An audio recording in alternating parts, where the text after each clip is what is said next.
welcome back to the Citizen channel. Hope you're all staying safe and well. And our feature match-worn shirts. What happened? Of course, influenced by the wonderful big City fan Marc McCarthy. So we take something that Marc's put out there and have a quick look into the past. Look deep into what happened in this shirt or set of shirts as it is today, and hopefully something you'll enjoy. And I enjoyed trying to find out some information on. So please join me for that today.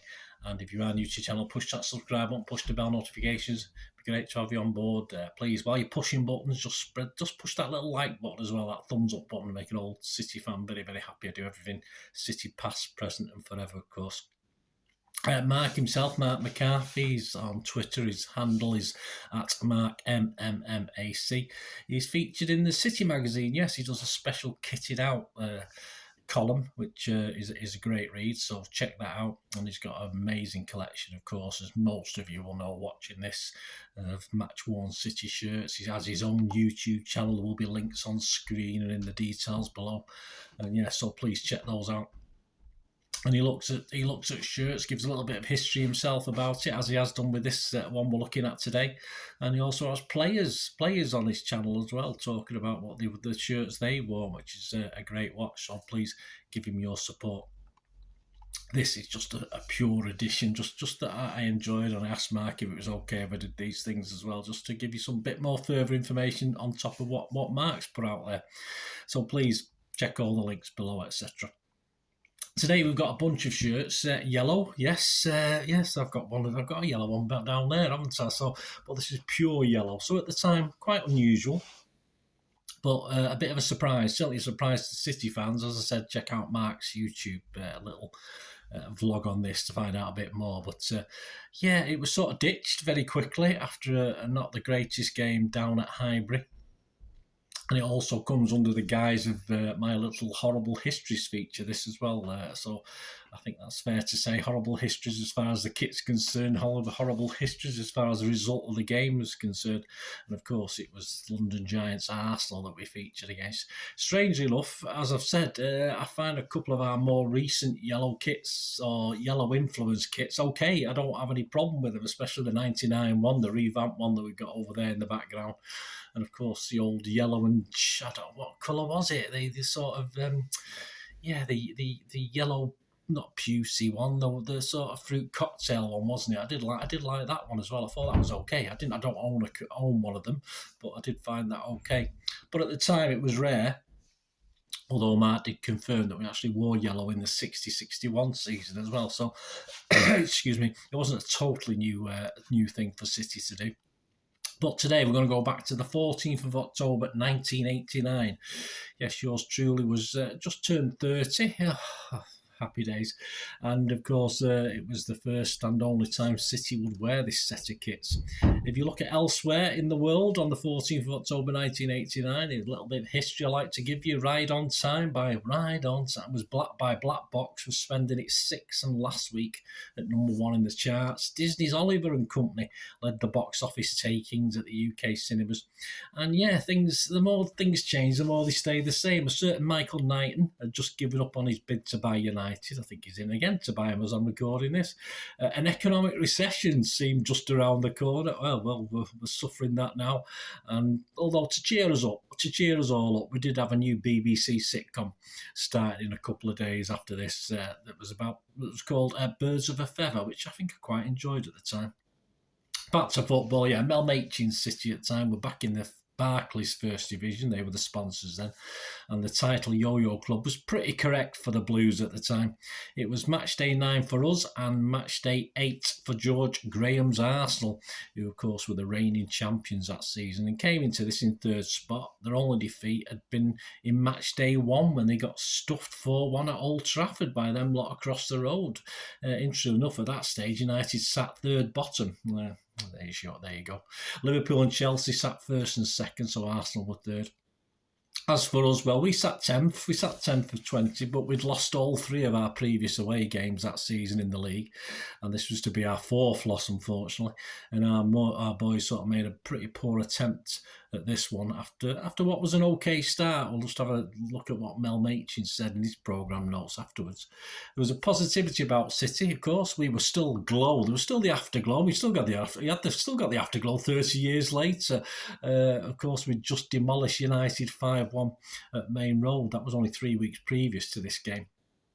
Who had already, as I said, demolished Arsenal 4-1. It's a funny old game, football, isn't it? City fans were in one half of the clock end.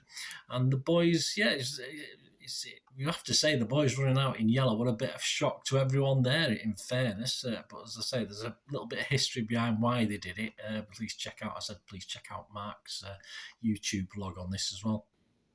The attendance that day, 40,414, a good crowd. Arsenal's average was only 33,672 that season, so not a bad crowd.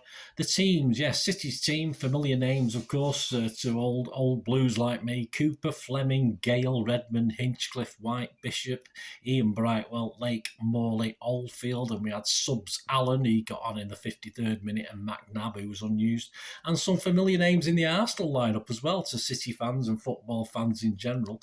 Lukic in goal, Lee Dixon, Winterburn, Thomas, O'Leary, Adams, Rocastle, Richardson, Smith, Groves, and Marwood. Yes, Marwood. Yes, so a few City links knocking around. Their subs were Merson, he came on in 73 minutes, and John Johnson, who came on 73 minutes as well. The game, well, you don't need me to tell you it was very disappointing. A 4-0 win for Arsenal, but so much for the positivity in and amongst the fans before this. Anyway, as stated, City started very well, and Mel Machin commented in this in his programme notes for the City Villa game on the 22nd of October following this. He said, "We lost 4-0 at Arsenal last weekend, and naturally it was a very disappointing scoreline, but one that did not do us justice. Yet again, we created ample scoring chances, certainly enough to look much the better team in the first 20 minutes. Shame it's played over 90, isn't it, Mel? When we might have had 3 goals. First goal was going to be all important. Arsenal got it following a corner kick. That gave them the lift they needed, and they finished comfortable winners.